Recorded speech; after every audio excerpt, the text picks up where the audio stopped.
Welcome, everybody. I'm Neil Cavuto. Well, from pushing and shoving to reports now of intimidation, town hall tempers are flaring, and now unions are mobilizing. In Missouri, protesters claim that union members were being led into town hall as they were locked out. My next guest says he got roughed up outside that meeting. Kenneth Gladney says that he was attacked while passing out "Don't Tread on Me" flags. He is joined by his attorney, David Brown. Gentlemen, welcome to both of you. Ken, first of all, to you, how are you doing right now? I'm in some pain, but I'm okay. I'm okay. I'm still kind of shaken up and just kind of upset about the whole thing. All right, Ken, can you tell me what happened?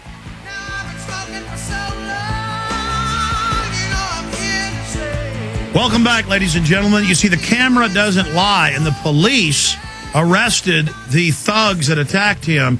But what's sick is literally hundreds of reports are pouring in where you have ragtag libertarians, conservatives, liberals that have figured out Obama's a liar, people showing up to say Obama don't have indefinite detention. They're beating them up. Now, if you don't want Obama to go into Pakistan, they run up and call you a racist.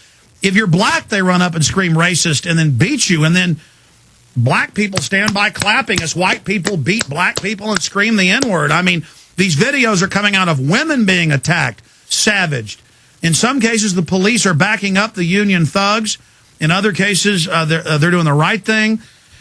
This happened outside St. Louis. Remember during the campaign we played the newscast where the police went on the news and said, if you talk bad about Obama, we're going to arrest you? I mean, that's 180 degrees the opposite of what our country's founded on. And I stood up to Bush when he had the free speech zones and tried to restrict free speech. I'm standing up against this now, and I've made videos about how Republicans and Democrats are being booed off the stage. Americans are mad. We're going into a depression here. But the media only makes it about people protesting Democrats to get the two parties fighting with each other. Now, I had two videos removed that were viral on the front page of YouTube. Hundreds of thousands of hits a day is what they were getting. Hundreds of thousands of views a day. A lot of you probably saw it on the front page of YouTube yesterday, where I was pointing this out, saying, let's come together. People saying it's racist to not want a carbon tax. They're using a political weapon, creating racism, pointing it out to get everybody fighting with each other. And most Obama supporters are waking up. His approval rating's gone from 84 down to the mid-40s now. The media spins it and says, well, it's at 50, but most polls show about 44 to 45. So they're panicking now. And most of his supporters are waking up. But a lot of them are getting aggressive. And, folks, I've been running into longtime friends that suddenly look at me like I'm Adolf Hitler.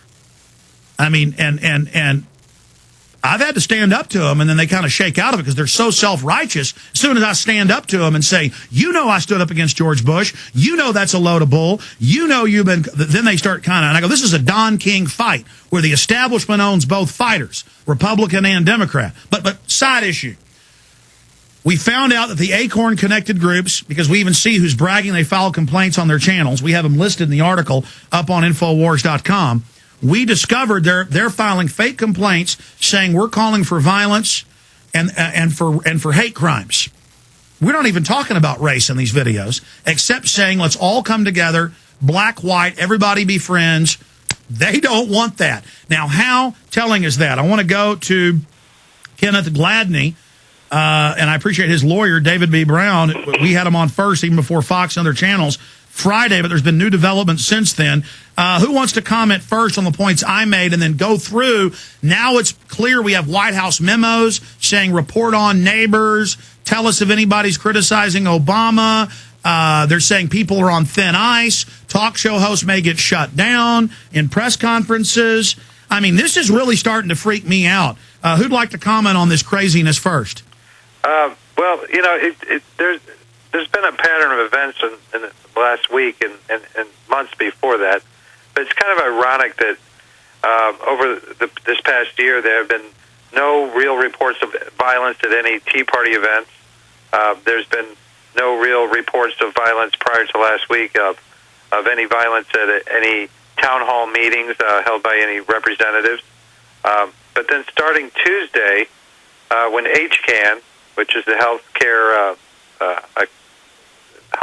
Now organization, Healthcare for America Now organization, which is comprised of ACORN and AFL-CIO, SEIU, and a number of other organizations, have come down with a memo instructing activists to contact elected officials before events to plan ways to preempt any type of opposition. And when they say opposition, they mean people who want to exercise their freedom of speech.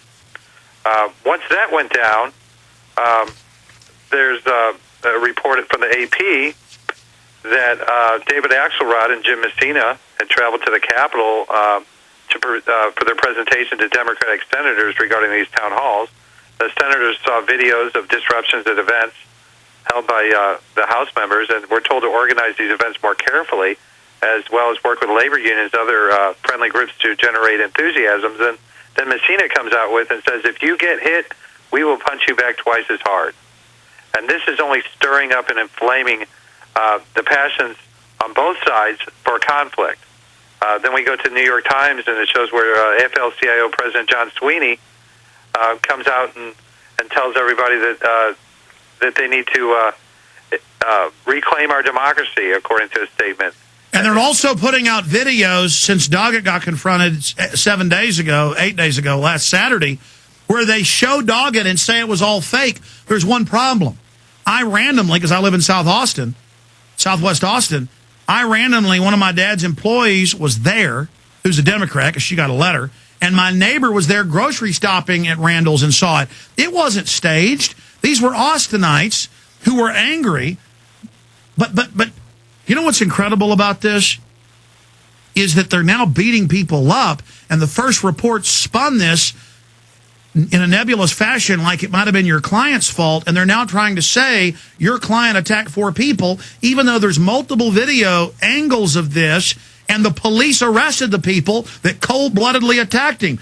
Tell us what happened to your client, Mr. Brown, who's about to be on with us. He's on with us right now, Kenneth Gladney, and then we'll get it directly from the person who was assaulted by people in their union uniforms. Well, Kenneth was just trying to make a little money that day, and he was out there selling these Gadsden flags, the Tea Party flags. Kenneth is, and they try to paint him as a conservative, and Ken is an independent. Ken has his own thoughts and an individual. He doesn't subscribe to the beliefs of any party. He's outside of that context there. Kenneth was just doing his job. He was viciously attacked by one member who called him the N-word. He went to the ground after he was punched, and then he was pummeled by 2 other SEIU members and another person. And Kenneth weighs, I think, about 149 pounds. So when they spin it and they say that he attacked 4 people, and they probably weigh an aggregate of over 800 pounds with 8 arms to his 2 arms, when he's trying to make a living, they're the ones that have the inflamed passion. Kenneth was there to try to make a living. So for them to... So that's another issue. The media, now that's clear, said he was handing out flyers with flags on them. He was there neutrally just selling some flags. So it's like a guy selling hot dogs at the baseball game. That's like the guy that got killed at the G20 selling newspapers, and the cops got caught covering up. They beat his brains in. It's like the guy selling hot dogs. He might not even care if the Yankees or the Red Sox win. He just wants to sell his hot dogs, and that's where Kenneth was. And I think Kenneth could elaborate more on his mindset and what he saw. Let's bring Kenneth up, who is a black American. Mm-hmm. And, man, these big guys, I mean, I'm a good-sized guy. These were, like, huge guys just are wailing and slamming him in the ground. Yeah, Thank God. They were pretty big. They were pretty big guys. And actually... And screaming the N-word at you. Tell folks what happened. Yeah, well, like I stated before, I was there just setting up, getting ready to hand out my flags and my buttons and stuff like that. So one guy from the union, I was talking to a pastor's wife, and one guy from the union, he stepped up and said, "Who in the F is giving out this stuff here?" And I said, "Sir, this is my merchandise, and would you like a flag?" I even offered him a flag. He said, "Well, what kind of N are you to be giving out this F and stuff?" Stay there, sir. We got a break. I want to come right back to you. Brutally, racially assaulted, and the media spun it, and now they're getting sued, and they're going to jail.